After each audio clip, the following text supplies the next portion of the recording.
Tuhan bersamamu. Dan bersama rohmu. Inilah Injil suci menurut Markus. Dimuliakanlah Tuhan.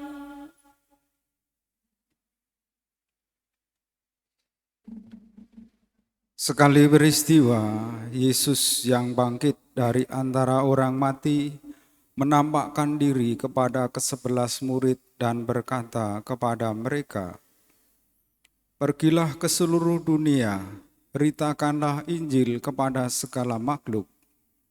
Siapa yang percaya dan dibaptis akan diselamatkan, tetapi siapa yang tidak percaya akan dihukum.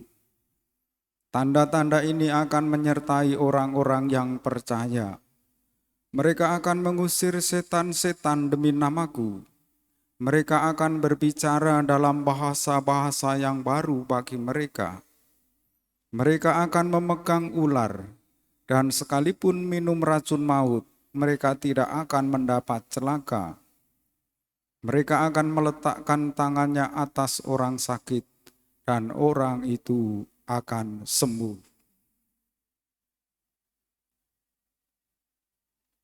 Demikianlah sabda Tuhan. Terpujilah Kristus.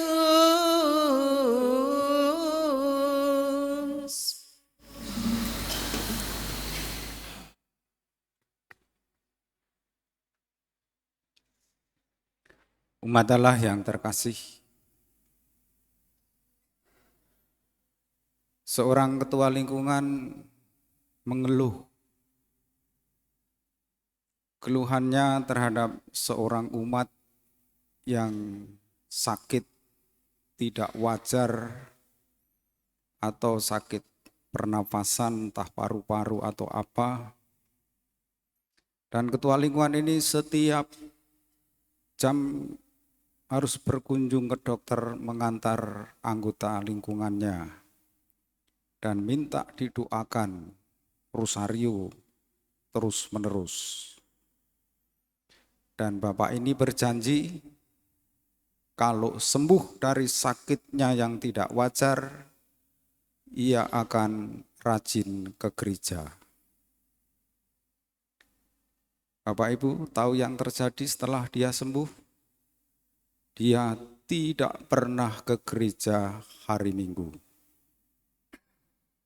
Jadi janjinya ini janji kosong. Lalu minggu-minggu ini sakit lagi. Ya, sakit lagi.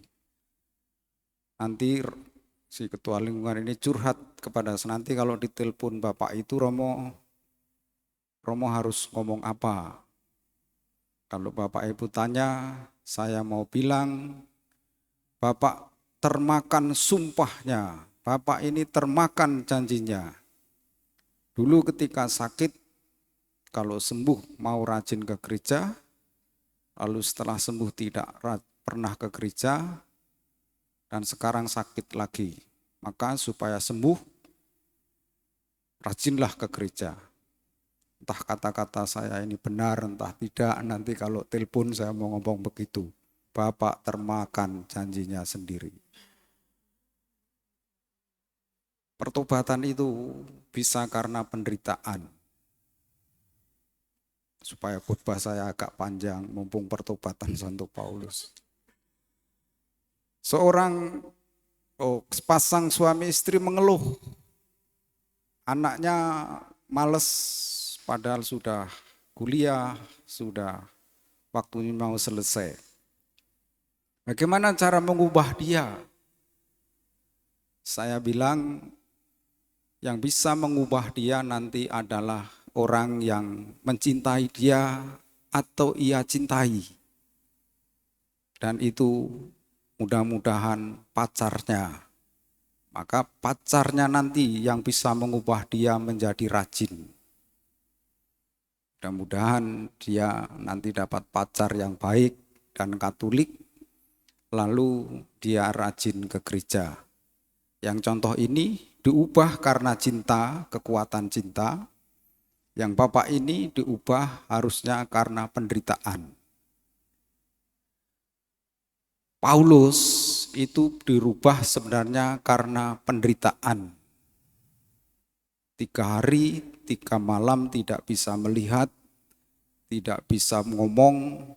Bayangkan orang yang gagah perkasa, tidak bisa bicara, tidak bisa melihat selama 3 hari.